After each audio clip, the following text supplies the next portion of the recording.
सीख रहा आज नरेशन। नरेशन। नरेशन की हिंदी क्या होती है बेटा? कथन। कथन। नरेशन कितने टाइप के होते हैं बेटा? दो। कौन कौन से? Direct narration, indirect narration. Direct narration, indirect narration. Direct narration के लिए दूसरा क्या नाम है? Direct speech. किसे कहते हैं डायरेक्ट नरेशन? वक्ता द्वारा कहे हुए शब्दों को ज्यों कहते हो कह देना ही डायरेक्ट स्पीच कहते हैं। वक्ता द्वारा कहे हुए शब्दों को ज्यों को त्यों कह देना क्या कहलाता है? डायरेक्ट स्पीच या डायरेक्ट नरेशन। जैसे Ram said comma inverted comma he reads book, तो ये कौन सा है आपका? डायरेक्ट है। कौन कैसा है आपका? डायरेक्ट। इनडायरेक्ट किसे कहते हैं बेटा? वक्ता द्वारा कहे हुए शब्दों को घुमा फिरा कर कह देना ही इनडायरेक्ट स्पीच कहलाता है। वक्ता द्वारा कहे हुए शब्दों को घुमा फिरा कर कह देना क्या कहलाता है? इनडायरेक्ट स्पीच कहलाता है। जैसे कि Ram said comma he reads book, ये कैसा आपका? डायरेक्ट है। अब डायरेक्ट से आपने बना दिया इसको इनडायरेक्ट। जैसे Ram said that he read book, कैसा हो गया आपका? ये इनडायरेक्ट, क्योंकि आपने क्या परिवर्तन कर दिया इसमें? कंजंक्शन क्या आ गया? दैट आ गया। और यहाँ पर आपका ये हेल्पिंग वर्ब थी एस, इसमें किस में चेंज कर दिया आपने? OV2 में। ठीक है। अब रिपोर्टिंग वर्ब। रिपोर्टिंग वर्ब किसे कहते हैं बेटा? वक्ता जिस फिनिट वर्ब से कहना शुरू करता है उसे ही आरवी कहते हैं। वक्ता जिस फिनिट वर्ब से कहना शुरू करता है उसे ही रिपोर्टिंग वर्ब कहते हैं। शॉर्ट में क्या बोलते हैं? आरवी। अब नेक्स्ट है बेटा रिपोर्टेड स्पीच। किसे कहते हैं? वक्ता द्वारा जो कुछ भी कहा जाता है उसे ही आरएस कहते हैं। वक्ता द्वारा जो कुछ भी कहा जाता है उसे ही रिपोर्टेड स्पीच कहते हैं। शॉर्ट में क्या बोलते हैं? RS से। अब डायरेक्ट से अब रिपोर्टिंग वर्ब कहाँ पर है बेटा? जैसे कि देखो ये आपकी राम सेड, तो ये क्या हो गई आपकी? Reporting verb. और ये इधर है Ram said comma inverted comma he reads book, ये क्या हो गई आपकी? Reported speech. वक्ता जिस फिनिट वर्ब से कहना शुरू करेगा वो क्या होगी? आपकी रिपोर्टिंग वर्ब। और वक्ता द्वारा जो कुछ भी कहा जाएगा वो क्या होगा? आपका रिपोर्टेड स्पीच। तो ये रिपोर्टिंग वर्ब है और ये रिपोर्टेड स्पीच है। अब बेटा डायरेक्ट से इनडायरेक्ट कितने सेंटेंस में बनाई जाती है? कितने सेंटेंस की? 5 सेंटेंस की बनाई जाती है। जैसे कौन कौन सी सेंटेंस है? Sentence, interrogative sentence, imperative sentence, exclamatory sentence, objective sentence. Assertive sentence कितने प्रकार के होते हैं बेटा? 5। Assertive sentence 2। कौन कौन से? अफर्मेटिव और नेगेटिव। अफर्मेटिव सेंटेंस और नेगेटिव। तो इसमें बेटा असर्टिव की हिंदी क्या बोलते हैं? साधारण वाक्य। इंटरोगेटिव की सेंटेंस कितने प्रकार के होते हैं? 2। कौन कौन से? यस या no type, by type. Yes या नो टाइप पहला, दूसरा बाय टाइप। अब इसमें बेटा यस या नो टाइप किससे शुरू होंगे? हेल्पिंग वर्ब से। और बाय टाइप आपकी WH फैमिली से शुरू होते हैं। अब XJ किसे कहते हैं? प्रश्न सूचक वाक्य किसे कहते हैं? जिन वाक्यों में कोई क्वेश्चन किया जाता है, कोई प्रश्न पूछा जाता है उसे क्या कहते हैं? इंटरोगेटिव सेंटेंस कहते हैं। और इंपेरेटिव सेंटेंस किसे कहते हैं? जिसमें आज्ञा सो घृणा हर्ष, जिनमें सलाह प्रार्थना आज्ञा दी जाती है उसे क्या कहते हैं? इंपेरेटिव सेंटेंस कहते हैं। सलाह प्रार्थना आज्ञा। ठीक है। एक्सक्लेमेटरी सेंटेंस किसे कहते हैं? जिसमें हर्ष शोक घृणा आश्चर्य हो तो उसे क्या कहेंगे? एक्सक्लेमेटरी सेंटेंस कहते हैं। और ऑब्जेक्टिव सेंटेंस किसे कहते हैं? इसमें ईश्वर से प्रार्थना की जाती है, इच्छा व्यक्त की जाती है, उसे क्या कहते हैं? ऑब्जेक्टिव सेंटेंस कहते हैं।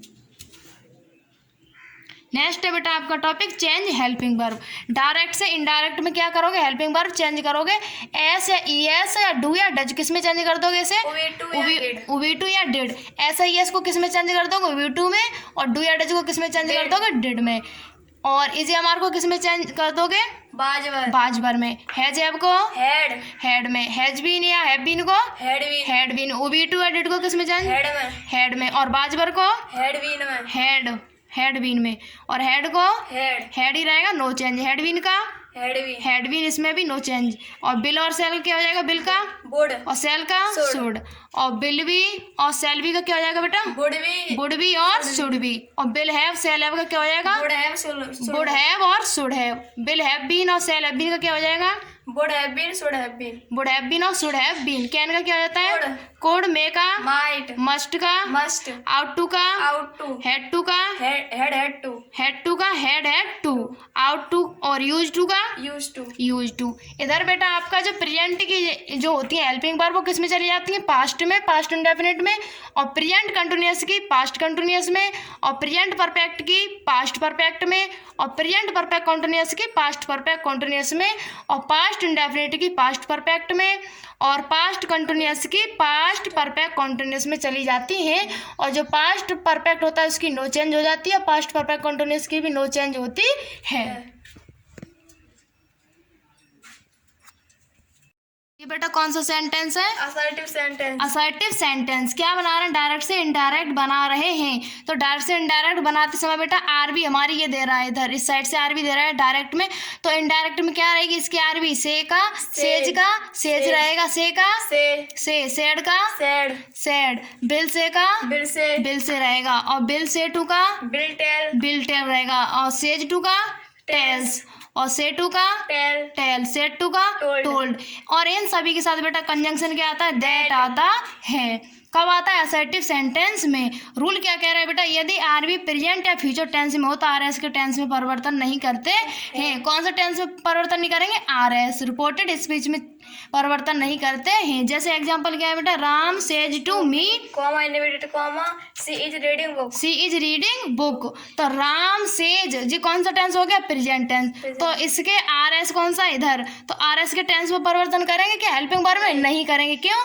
कि यदि हमारी रिपोर्टिंग वर्ब प्रेजेंट या फ्यूचर टेंस में दी है तो इसके आर एस के टेंस में परिवर्तन नहीं करते हैं। तो क्या बनेगा इसका? Indirect. Ram tells me that she is reading book. Ram tells. तो आपने से टू का क्या कर दिया? देखो इधर ऊपर है से टू का, देखो ये है से टू का, क्या हो जाएगा? टेल्स हो जाएगा।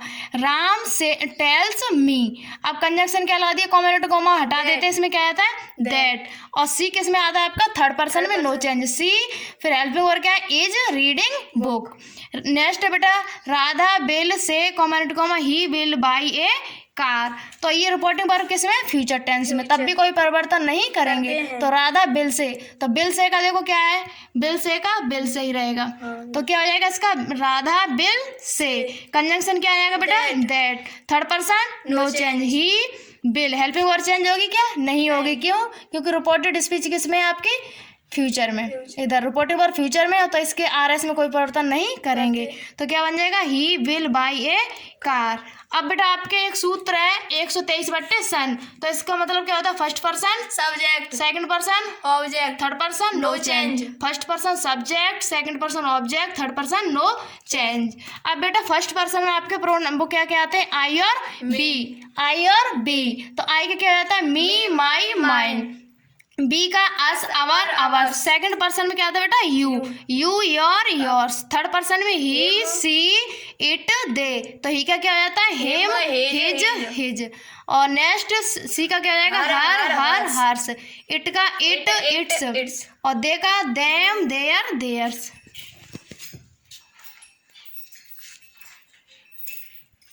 असर्टिव सेंटेंस बनाते समय डायरेक्ट से इनडायरेक्ट में किस किस रूल का फॉलो करना चाहिए? तो सबसे पहले बेटा इसमें ये चीज दी है, यूनिवर्सल ट्रुथ की हिंदी क्या होती है? सार्वभौमिक तथ्य। नेक्स्ट मैथमेटिकल फैक्ट, गणितीय तथ्य। नेक्स्ट क्या है? हिस्टोरिकल फैक्ट, ऐतिहासिक तथ्य। हैबिचुअल फैक्ट, आदत संबंधी तथ्य। मोरलिटी नैतिकता, और प्रोवर्ब ये कहावत। ये चीज दी है तो हम आर एस के टेंस में कोई परिवर्तन नहीं करते हैं। एग्जाम्पल है जैसे he said comma note comma the sun rise in the east. उसने कहा कि सूर्य पूरब में उगता है। तो ये बेटा क्या है आपका? यूनिवर्सल ट्रुथ है। और यहाँ पर कॉमा इन्वर्टेड कॉमा की जगह कंजंक्शन दैट लगाते हैं। और यहाँ पर हमारा आर एस का अक्षर हमेशा कैपिटल में लिखा जाता है। और पॉइंट कॉमा क्लोज की जगह जब डायरेक्ट से इनडायरेक्ट बनाते हैं तो उसके स्थान पर क्या आता है? फुल स्टॉप आता है। और रिपोर्टिंग वर्ब हम उसके अनुसार बदलेंगे, भाव के अनुसार। तो सेड का क्या रहेगा? सेड ही रहेगा। और दैट हो जाएगा फिर आपका क्या हो जाएगा? The sun rise in the east. Next क्या है? The teacher said to student comma inverted comma two and two make four. ये कौन सा हो जाएगा बेटा? मैथमेटिकल फैक्ट हो जाएगा। अध्यापक ने छात्र से कहा कि 2 और 2 4 होते हैं। कौन सा मैथमेटिकल फैक्ट है? तो द टीचर। अब सेड टू का क्या हो जाएगा? Told student. और कॉमा टू कॉमा की जगह दैट 2 and 2 make 4। नेक्स्ट है बेटा the teacher said comma to comma India become Republic on 26 जनवरी 1950। ये कौन सा हो जाएगा बेटा आपका? Historical fact. तो ये कैसे बनेगा? The teacher said that. अब पूरा सेम उतार देंगे, रिपब्लिक ऑन सेम उतर जाएगा ये। फिर क्या है बेटा? The mother said to me comma to comma the dogs bark at stranger. ये कौन सा हो जाएगा बेटा? हैबिचुअल फैक्ट, आदत संबंधी तथ्य। माता जी ने मुझसे कहा कि कुत्ते अजनी पे भौंकते हैं। तो the mother told me that dogs bark at stranger. Conjunction क्या आ जाएगा? दैट। रिपोर्टिंग वर्ब किस में चेंज हो जाएगी? टोल्ड में। आगे है बेटा आपका the grandfather said to his son comma honesty is the best policy. Grandfather मान दादाजी ने अपने पुत्र से कहा कि honesty is the best policy, ईमानदारी सबसे अच्छी नीति होती है। तो ये क्या है, मोरलिटी या नैतिकता है। तो इसमें क्या हो जाएगा, the grandfather said to क्या हो जाएगा, टोल्ड हिज सन, कंजंक्शन की जगह क्या आ जाएगा, दैट, आपका इन्वर्टेड कॉमा हटा के कंजंक्शन क्या आएगा, that honesty is the best policy. इसे हमारे को चेंज नहीं करेंगे, क्यों, क्योंकि ये सार्वभौमिक तथ्य है, यूनिवर्सल ट्रुथ है। नेक्स्ट है बेटा the mother said common comma a bad work man always quarrels with his tool. ये कौन सा है बेटा आपका प्रोवर्ब है, कहावत है। जैसे मम्मी ने कहा या माताजी ने कहा कि नाच न जाने आंगन टेढ़ा, तो ये क्या हो जाएगा, द मदर सेड और कंजंक्शन क्या आएगा, that a bad work man always quarrel with tools.